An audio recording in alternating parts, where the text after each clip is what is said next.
Hello, good morning mga sis. Ito, sasampay ako sis. Mga sis ko, mga idol ko. Ayan, ito.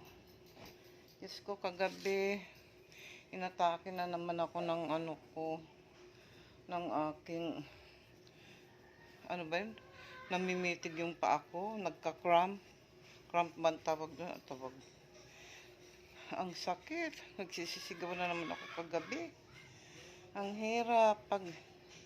Malamig kasi dito ngayon sa Bulacan, mga sis. Kaya, ito, nilabhan ko to kahapon. Nilabhan ko. Yan. Ngayon ko palang aanuhin. Pakatap, siguro sa lamig, kasi kagabi, ayun, namitig ang mga paa ko. Grabe, nagsisigaw ako. Hindi mawala-wala. Pati liig ko naninigas sa, siyempre, pipigil ka. O sige mga sis ko. Bye-bye. Good morning.